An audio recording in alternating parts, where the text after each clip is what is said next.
कैसे हो दोस्तों?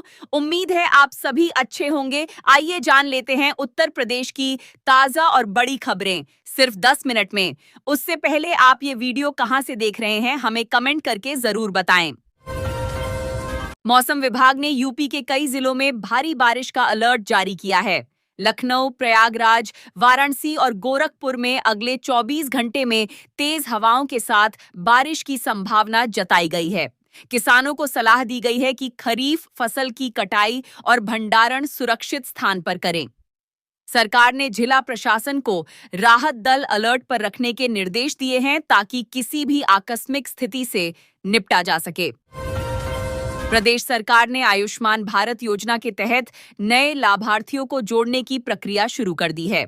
अब परिवार रजिस्टर और आधार से जुड़े दस्तावेज अपडेट कराने के बाद ग्रामीण इलाकों के हजारों परिवार मुफ्त इलाज का लाभ उठा पाएंगे। मुख्यमंत्री योगी आदित्यनाथ ने स्वास्थ्य विभाग को कहा है कि कोई भी पात्र परिवार योजना से वंचित न रहे। यूपी में राशन कार्ड अपडेट कराने के लिए ऑनलाइन और ऑफलाइन दोनों विकल्प खोले गए हैं। खाद्य विभाग का कहना है कि पुराने राशन कार्ड धारक अगर अपना आधार लिंक नहीं कराते हैं तो उनका नाम सूची से हट सकता है। जिलों में कैंप लगाए जा रहे हैं ताकि लोगों को दस्तावेज अपडेट कराने में परेशानी न हो। किसानों के लिए खुशखबरी है। सरकार ने खरीफ धान की न्यूनतम समर्थन मूल्य MISP पर खरीद की तारीख घोषित कर दी है। इस बार धान का MISP पिछले साल से 150 रुपए बढ़ाकर तय किया गया है।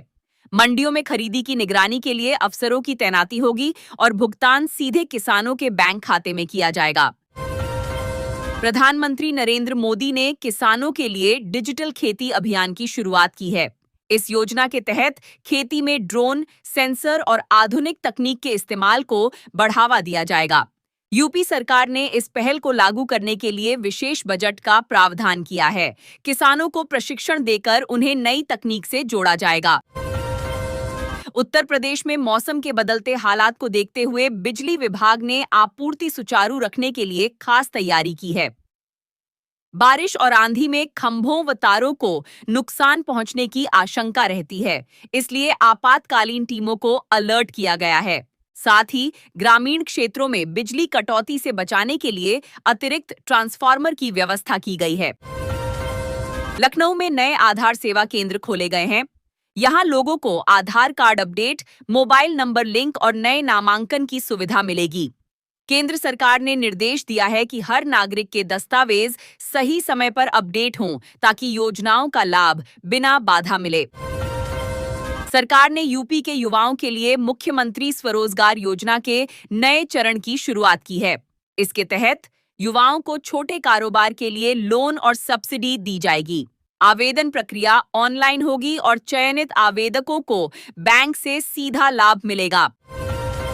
वाराणसी में गंगा सफाई मिशन को और तेज करने के लिए नई तकनीक वाले उपकरण लगाए जा रहे हैं। मोदी जी ने वीडियो कॉन्फ्रेंसिंग के जरिए कहा कि गंगा की स्वच्छता सरकार की सर्वोच्च प्राथमिकता है और इसके लिए यूपी सरकार के साथ मिलकर काम जारी रहेगा। प्रधानमंत्री नरेंद्र मोदी ने दिल्ली से संबोधित करते हुए कहा कि भारत अगले 5 सालों में दुनिया की तीसरी सबसे बड़ी अर्थव्यवस्था बनेगा। उन्होंने यूपी समेत सभी राज्यों को उद्योग, इंफ्रास्ट्रक्चर और कृषि में निवेश बढ़ाने के लिए प्रोत्साहित किया। अमेठी में किसानों को प्रधानमंत्री किसान सम्मान निधि की अगली किस्त जारी की गई है। लाभार्थी किसानों को 2000 रुपए सीधे बैंक खाते में मिले हैं। इससे प्रदेश के लाखों किसान लाभान्वित हुए हैं। सरकार का कहना है कि किसान परिवारों को समय पर आर्थिक सहयोग मिलना जरूरी है। कन्नौज में इत्र उद्योग को बढ़ावा देने के लिए विशेष औद्योगिक नीति लागू की गई है। इसके तहत छोटे उद्यमियों को ऋण और सब्सिडी मिलेगी। निर्यात को बढ़ाने के लिए ट्रेनिंग सेंटर भी खोले जाएंगे ताकि स्थानीय लोग अधिक रोजगार पा सकें। लखनऊ मेट्रो का नया कॉरिडोर चारबाग से मोहनलालगंज तक बनाने की योजना को मंजूरी मिल गई है। इस परियोजना से राजधानी में ट्रैफिक जाम की समस्या कम होगी और यात्रियों को बेहतर सुविधा मिलेगी। इलाहाबाद हाईकोर्ट ने राज्य सरकार को आदेश दिया है कि सरकारी नौकरियों में भर्ती प्रक्रिया पारदर्शी बनाई जाए। कोर्ट ने कहा कि मेरिट और आरक्षण नियमों का पालन सुनिश्चित होना चाहिए। गोरखपुर में मेडिकल कॉलेज का विस्तार कार्य तेजी से चल रहा है। यहाँ नए सुपर स्पेशलिटी ब्लॉक बनाए जा रहे हैं ताकि गंभीर बीमारियों का इलाज प्रदेश में ही संभव हो सके। अयोध्या में राम मंदिर के गर्भगृह की सजावट का काम लगभग पूरा हो चुका है। भक्तों की संख्या लगातार बढ़ रही है। प्रशासन ने श्रद्धालुओं की सुविधा के लिए नई पार्किंग और सुरक्षा व्यवस्था की है। मेरठ में खेल विश्वविद्यालय में एडमिशन प्रक्रिया शुरू हुई है। यहाँ खिलाड़ियों को आधुनिक सुविधाओं के साथ पढ़ाई और प्रशिक्षण का अवसर मिलेगा। सरकार ने युवाओं को खेलों में आगे बढ़ाने के लिए इसे राष्ट्रीय स्तर पर विकसित करने का लक्ष्य रखा है। वाराणसी में प्रधानमंत्री मोदी के संसदीय क्षेत्र में काशी कॉरिडोर के दूसरे चरण का काम तेजी से आगे बढ़ रहा है। घाटों की मरम्मत और चौक चौराहों के सौंदर्यीकरण पर जोर दिया जा रहा है। नोएडा और ग्रेटर नोएडा में आईटी कंपनियों के निवेश को लेकर बड़ा समझौता हुआ है। यहाँ नए टेक पार्क बनने से युवाओं को रोजगार के अवसर मिलेंगे। सरकार का लक्ष्य है कि यूपी आईटी हब बने। कुशीनगर हवाई अड्डे से अंतर्राष्ट्रीय उड़ानों की संख्या बढ़ाई गई है। अब यहां से नेपाल और श्रीलंका के लिए सीधी उड़ानें शुरू होंगी। पर्यटन और व्यापार को इससे बढ़ावा मिलेगा। झांसी में बुंदेलखंड एक्सप्रेसवे पर टोल प्लाजा पूरी तरह तैयार कर दिए गए हैं। यह एक्सप्रेसवे उत्तर प्रदेश की आर्थिक गतिविधियों को तेज करेगा और दिल्ली तक का सफर आसान बनाएगा। बरेली में आलू मंडी को आधुनिक रूप देने का फैसला लिया गया है। यहां कोल्ड स्टोरेज और ऑनलाइन नीलामी की सुविधा दी जाएगी। किसानों को बेहतर दाम मिल सके, इसके लिए सरकार लगातार प्रयास कर रही है। सहारनपुर में लकड़ी उद्योग को बढ़ावा देने के लिए नया औद्योगिक क्षेत्र बनाया जाएगा।